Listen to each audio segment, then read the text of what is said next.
We're discussing the question of whether the theater is dead. We might as well face it. It is a real question. To people of my generation, at least. In the old days, it seemed like theater was really exciting. In those days, it still had something to say. But now, I don't know.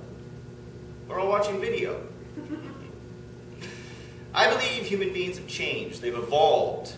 They have different priorities. The image is much more important. The image has taken the place of the word. You know, you go to the theater nowadays, a character comes in the door, you think, oh my God, he's going to cross the room.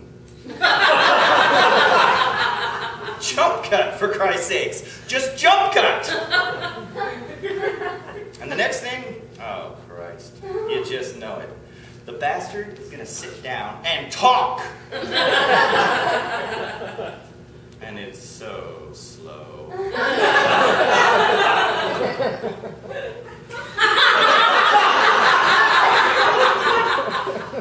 They do it slowly. And the way they act, it's so old-fashioned. In these big barns, and they all have to shout.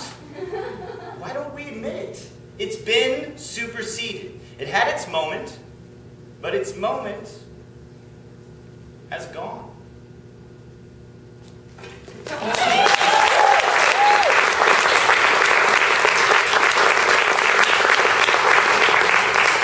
ArtsWest's mission is to produce artistic events that are so fiercely compelling that they require conversation, improve the imagination, and promote cultural vibrancy as a core value for the communities of Seattle.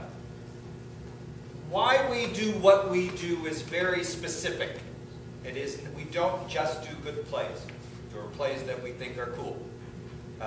We do plays that we think are cool, but it is not the first thing that first criterion that we choose. In Amy's view, we're talking about the theater. We're talking about a woman's life in parallel with the theater. Whether the theater is dead or whether her life is dead in many ways. Talk to everybody, how does this feed into that mission, and what do you want people to come away with? Surprise, surprise, we're in a recession. The only way theaters or any nonprofits are going to survive is by the community supporting them. In Amy's view, we see with the 80s what was happening was the government was taking quite a bit of money in London at the time, as they are right now again for the arts.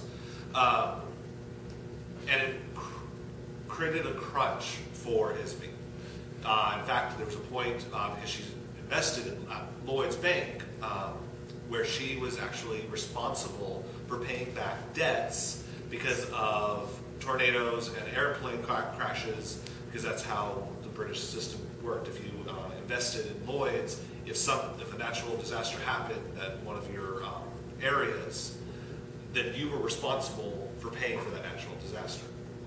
So by the middle of the play, by the end of Act 2, she is in debt for the rest of her life. And there's a great monologue she talks about that she can even come out of her grave and start tending her own grave site, and she still won't have enough money to pay back the debt because of investments.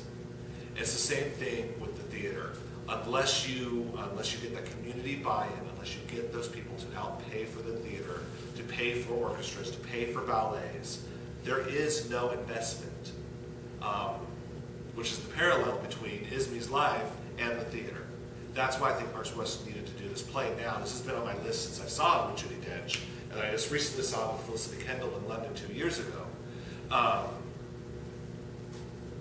It's a really important story that says the world is responsible for the individual is not responsible for